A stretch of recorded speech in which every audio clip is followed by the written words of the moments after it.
भाषा उत्सव में हमारी दीवार पत्रिका बिहान से हमारी दादी नानी की सुनाई कहानियों को अलग अलग भाषा में बोल रहे हैं। भाषा उत्सव में अपनी लिखी गई कहानी को मैं बोलना चाहती हूँ। किसी जंगल में एक शेर था। वह अपनी गुफा में सो रहा था। तभी वहाँ एक चूहा आकर उसके ऊपर उछल कूद करने लगा, जिसके कारण शेर की दीवार पत्रिका में लिखी गई इंग्लिश की कविता बोलना चाहती हूँ। It's fun to protect, it's fun to be this, it's fun to be that, to live like a lamb, to run like a cat, to hop like a frog, to listen like a fish, to trot like a horse, to jump like a duck।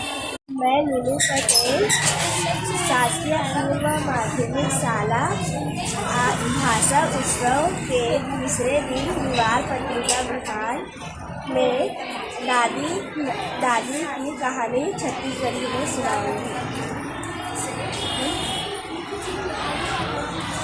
एक गाँव ही से और मैं 4 जन रही से में ओखर पापा ले बुखार चढ़ गई से त ओखर मम्मी अकेला कमाए जाती त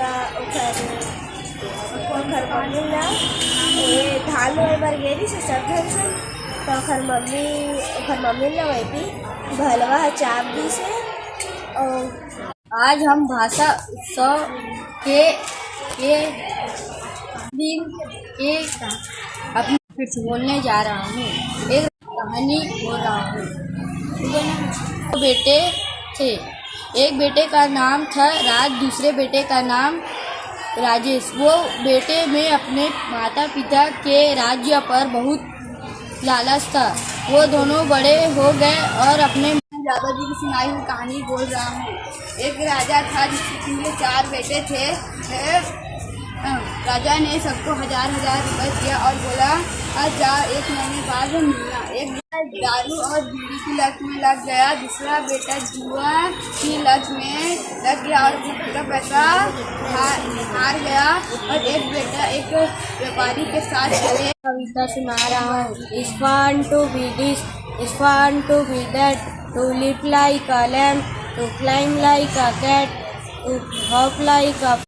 भाषा प्रतियोगिता में आज दीवार पत्रिका बिहान से कविता लिखी गई अपनी मन से बोलना चाहती हूँ। चींटी के बारे में। एक चींटी थी, वह जंगल में खाने के खोज में गई। वह एक हाथी को देखी तो उसे लगा कि काश मैं भी इतनी बड़ी होती और इतनी ताकतवर होती।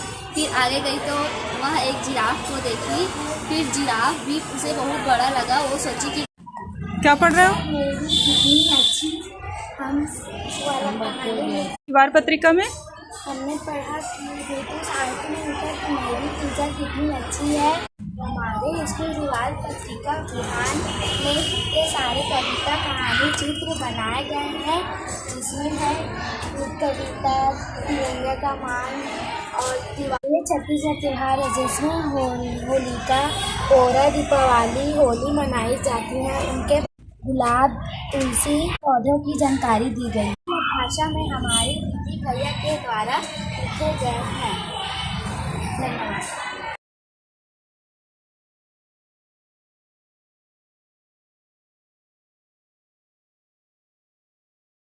भाषा उत्सव में हमारी दीवार पत्रिका बिहान से हमारी दादी नानी की सुनाई कहानियों को अलग अलग भाषा में बोल रहे हैं।